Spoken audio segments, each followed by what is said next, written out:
And good morning, 6 o'clock on your Mondays. We give you a live look in downtown Indianapolis. Smooth sailing for cars this morning. Nice drive-in if you have to get in and up and early, but it is cold. Although you see the roads there dry, no real issues with the weather other than just being very cold. Yeah, your heat will be blasting this morning. Might need to shake off a little bit of the ice from over the weekend, but we do have a warm up that is on the way. Just don't expect to step outside this morning to mild temperatures. That is right. It'll be baby steps just to get there. But this morning, Lindsay, woo, are we in the 20s? Yeah, air temps in the 20s, and we're starting to see some wind chill values in the single digits. So it's pretty brutal, and the wind's going to be very strong today. We're going to see 30-plus-mile-per-hour gusts, but that's not necessarily a bad thing because it's a southwest wind. And this time of year, we like that because that will help to warm up our temperature. We just got to get through a pretty cold morning. Now, I wanted to start with this view here from Connorsville because this time yesterday when I was live on the air with you at 13 Sunrise Weekend Edition, we had these scattered snowbursts that were falling throughout central Indiana. And over in Connorsville, this parking lot, these sidewalks, this main thoroughfare here on Main Street, Connorsville, was completely snow covered. A lot of that melted away, but I do want everyone to use some extra caution, especially with temperatures that have fallen well below that freezing mark. I think there could potentially be some areas of patchy ice that remain. And it wasn't just Connorsville. We had the light scattered snow basically all throughout central Indiana yesterday morning. It's also 23 now with a mostly clear sky up in Carmel this morning. All of the snow that was to our north is basically dissipating and moving off to the east. So high pressure to our south is actually it's going to be in control of our weather for today. So that does mean mainly clear skies. Southwest wind going to warm us from the 20s out there right now back to the low 40s later today. We're headed at 50 tomorrow, but then a much cooler trend overall throughout the extended forecast. We'll talk more about those colder changes coming up in just a bit. Right now, though, it is 6:02 and we do have a new crash. This one up on the far northeast side. We're talking Anderson, Madison County area. So here's a look on the I-69 corridor. This is near Scatterfield Road or 109 up just south of Anderson. So as you can see up the way, we do have, it looks like one travel lane that is blocked. We've got this officer here on 69. This is in the southbound direction, by the way, blocking that left travel lane. So I wanted to show you what this looks like from the opposite direction, kind of looking north at the scene of that crash. Traffic is getting around that, but I think it could potentially cause some pretty big slowdowns as that stretch of 69 tends to get very busy during that morning rush. So we'll keep you posted on that 69 south at State Road 109. All right, Lindsay, thank you. Well, an outpouring of support for an Indianapolis family grieving a devastating loss. A 2-year-old boy died this weekend after being rescued from a house fire. Crews were called to this home, Finley Avenue near Raymond and I-65 around 10 Saturday night. A family of 5 lives there. They were only able to get 2 of their children out in time. IFD says the father here tried to get back in to get to that 3rd child, but there was so much smoke. Isaiah Howell Jr. was taken to Riley Hospital, but died shortly after getting there. Well, now a neighbor is trying to help that family. Debbie Conway says they have only lived in the Bean Creek neighborhood for about a year, but she is hoping to let them know the community cares about them and are there to support them. They're going through so much, the loss of their child, and just all that goes with that. And then, having a place to stay, replacing everything that was lost. That's what Bean Creek tries to do if anything happens to any of our neighbors. Well, Conway says that she'll be sharing some ways to help on the Neighborhood Association's Facebook page, and you're welcome to check that out if you have some assistance that you can offer as well. In Greenwood, police are asking witnesses to reach out to them after 4 people were shot over the weekend. So police do say this happened around 11:30 Saturday night off of Cutsinger Road, not far from Freedom Park. You can take a look here at this map. Now they say this birthday party was being held and 2 men began arguing inside this home you see here, and then both pulled guns and started shooting. Police say a 37-year-old man died at the scene. A 38-year-old man died later in the hospital. Investigators say 2 other men were also taken to the hospital and treated for gunshot wounds. Well, in just an hour, a protest is planned on the LEAP district being built in Lebanon. Organizers say they're actually joining in to share their frustration about a pipe of water project that will be built for that district. Our Anna Chalker is live this morning from where the group plans to meet. Good morning, Anna.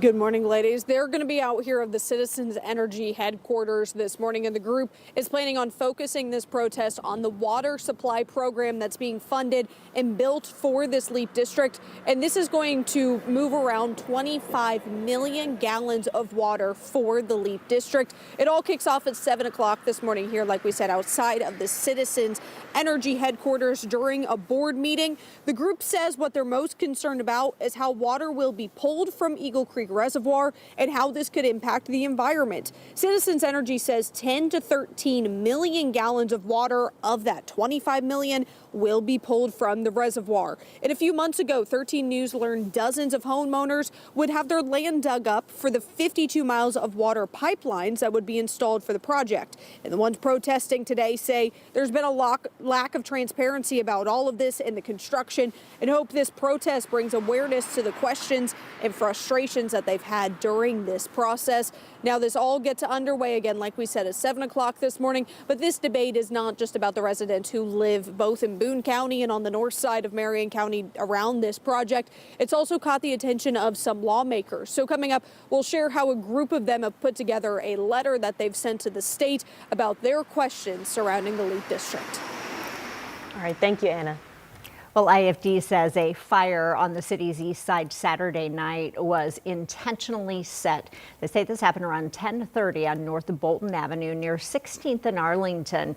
13 units were sent to battle heavy smoke and fire. They were able to get it under control in about a half an hour, but family members of the homeowner say he died several years ago and that home's been vacant ever since. But they did tell IFD it's been broken into several times, including the night of the fire. No word yet on any suspects. Well, now to Marion, where police arrested a 14-year-old for a shooting at an apartment complex. This was Friday night on West 14th Street near Southwestern Avenue. Investigators say that a 25-year-old man was shot and injured while he was playing video games upstairs in his room. Marion police say they narrowed their search to the suspect, a 14-year-old accused of firing a gun toward the victim's window. That teen is now charged with criminal recklessness with a deadly weapon. Well, police in Cass County tell us they're searching for an escaped inmate who they say cut off his ankle monitor. I want to take a good look at your screen this morning. Cass County Sheriff's Office says this is the man they're looking for, a 49-year-old Scott Pearson, who escaped from a community corrections in Logansport. He was supposed to be transferred to Cass County's detention center. Police say Pearson drove off in a white 2015 Ford Escape and then ditched that ankle monitor. He is serving a 3-year sentence after being convicted on drug charges.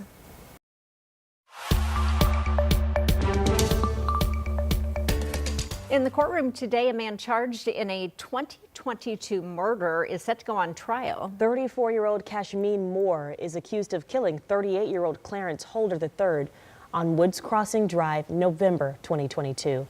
IMPD says that Moore was already in custody for a separate case when he was arrested for this murder.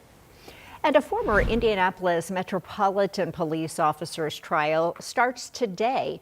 Myron Howard faces charges for an August 23rd incident where he allegedly had sex with a woman in the back of his police car in exchange for a ride home. This is video when he was tried and found not guilty on a similar charge. Howard had responded to the scene where she had actually wrecked her car on 31st and Sherman. He's charged with official misconduct, making an unlawful proposition, public indecency, and public nudity.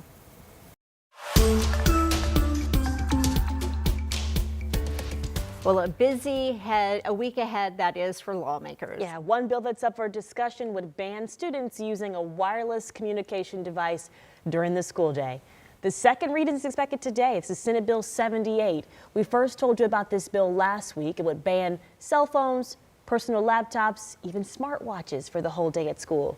Students would have to either leave the device at home or leave it in their locker until the bell rings. Teachers would let students know when they can use school-provided devices for educational purposes. A cell phone ban is not about restricting technology. It's about creating an environment where teachers and students can thrive in the classroom. Also today, House Bill 1423 goes before the Education Committee. This would change how tax dollars, buildings, and transportation are run for Indianapolis schools. This legislative session will wrap up at the end of February or early March. Good morning, Lindsay. All right, good morning. I want to take you about 24 hours into the future because we've got a dry day today. Most of tomorrow will be dry as well. Strong southwest wind will take that temperature back near 50 for our Tuesday afternoon. Then some light showers Tuesday evening, followed by some much colder air arriving on Wednesday, with rain transitioning to the chance of some snow by Wednesday night. Coming up, we'll talk more about this temperature transition from above average to a stretch of cooler air settling in. Thank you, Lindsay. We're in the middle of the worst flu season in nearly 30 years. How are you feeling this morning? We'll tell you what, cases are so high right now. And protests continue after a woman was shot and killed by an ICE officer in Minnesota. New video released by federal officials that is fanning the flames this morning.